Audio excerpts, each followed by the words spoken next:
cannot stand your assemblies. Even though you bring me burnt offerings and grain offerings, I will not accept them. Though you bring choice fellowship offerings, I will have no regard for them. Away with the noise of your songs. I will not listen to the music of your heart, but let justice roll down like a river and righteousness like a never-failing stream. Yes. Yeah. That's why we are appealing to the governor to step in and take some action and help out the city administration to get things back under control. I'm happy that one of our creative new members came up with a great idea. She'll be read in very soon. And that's Trina Moore. Trina came up with the beautiful idea that the families of the people who have been murdered in Baltimore, once the funeral is over, everybody goes back to business as usual, and the families are forgotten. And she said to me, Pastor, why don't we recognize the families of the people who have been murdered in Baltimore? And I thought that was such a wonderful idea.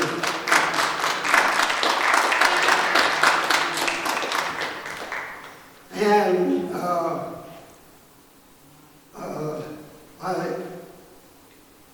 I went online and downloaded the names, all the names of the people who have been murdered in the city of Baltimore over the last 4 years. And if I can find a statistic I wanted to share with you, I added all of them up, and I think it's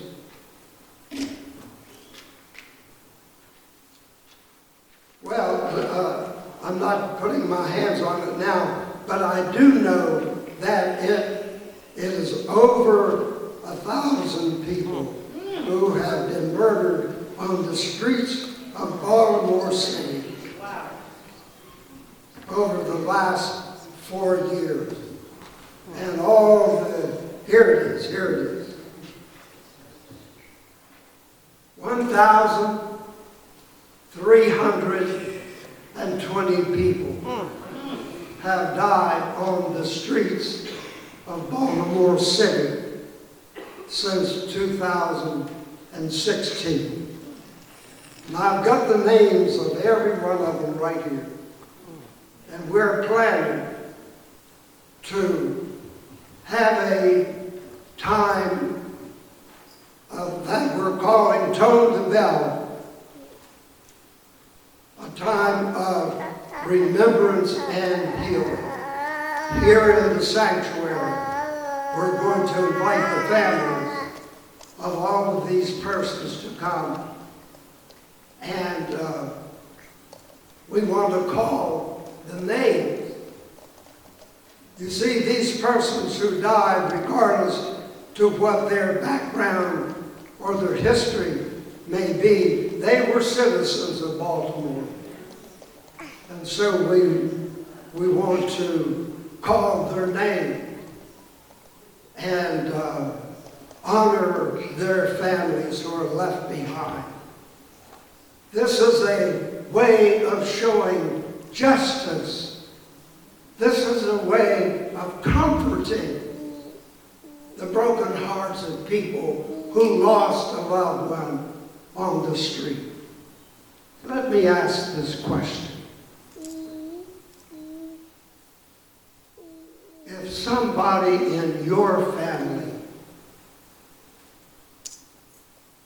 had been on this list of names, and we do have in our metropolitan family, families who have lost a loved one by murder. But just let me ask this question. If it happened in your family, wouldn't you appreciate somebody caring enough to have a time of remembrance and a time of healing in order to help them to get through that period of grief and pain? I know I would. And so we're planning on Memorial Day, which is a Monday, to have a service of remembrance and healing here in the sanctuary. And we want to read the names of all 1,320 people. And we want to tone the bell for each one. You see, they may not mean much to us. We may not know any of the names of the people on the list, but they're important to God. They're important to God. And so as we hold this service for their families, we believe that we are demonstrating God's concern and God's love for those families who suffered loss. And I want to just say to Trina this morning, thank you so much for coming up with that.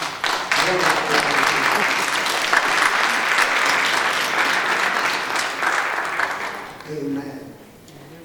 And so this morning I simply want to bring it to our attention and make us all aware of the fact that the God that we worship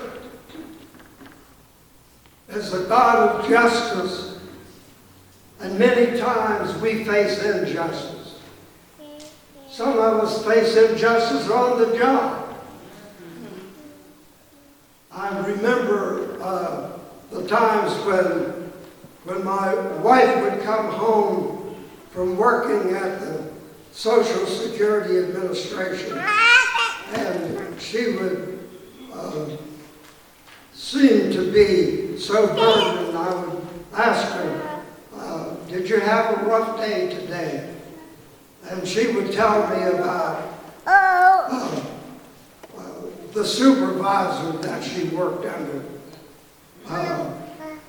who would give her one instruction, then turn around and give a different instruction, and then later on give another instruction. And when it didn't come out exactly like she wanted, how she would take her in the office and lecture her down, dress her down for not getting it right. And many of you may have been in situations like that. You may have had a supervisor who was crazy as a bedbug.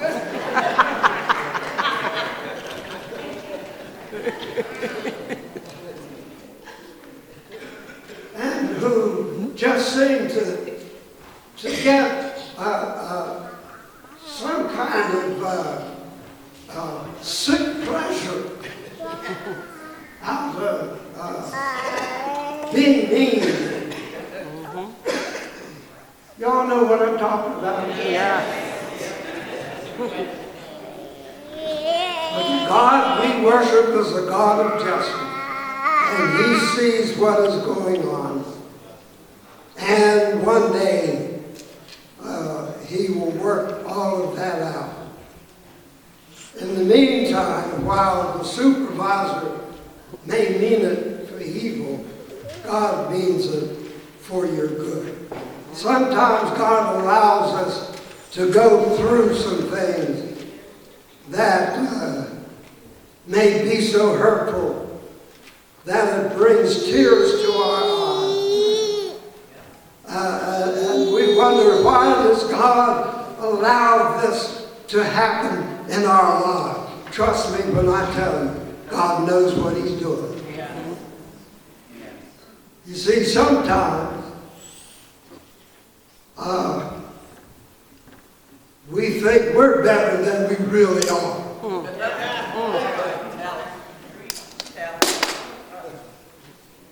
And sometimes God allows things to happen because we need some shaping up.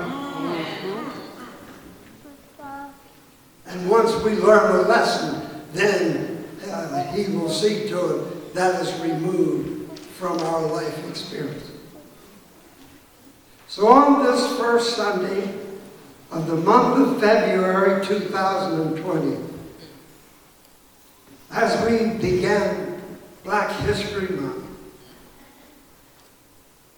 we just need to be reminded that down through history there has been injustice across the land.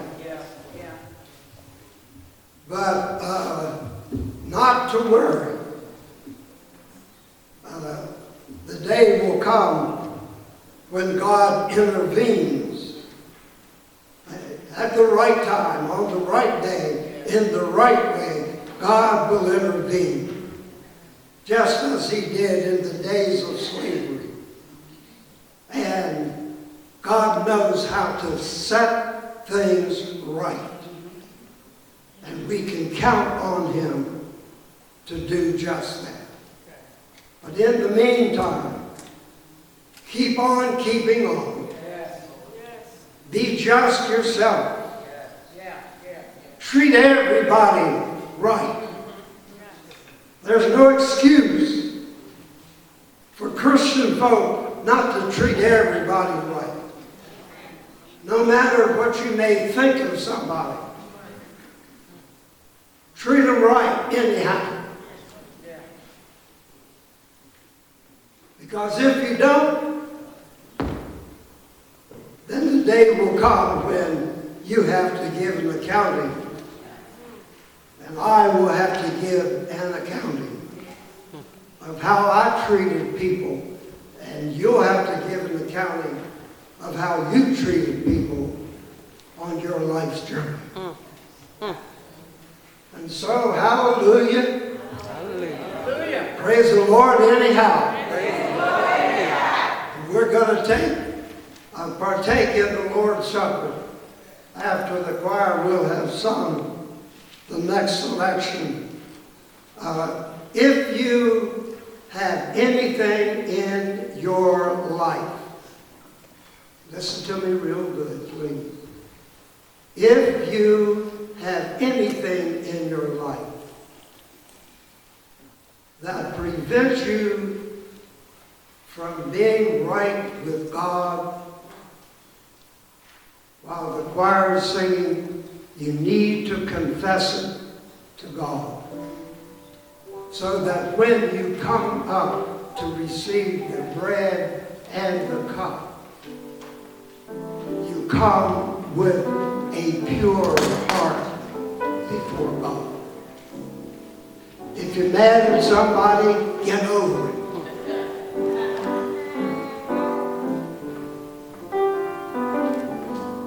If you have treated somebody wrong, confess it to God and tell God, I'm sorry, and I won't let that happen again.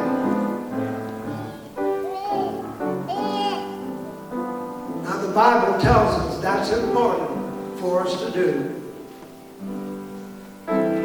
If we take the Holy Communion and we're not right with God, it could kill us. So get right with God. Yes. And then come and receive the bread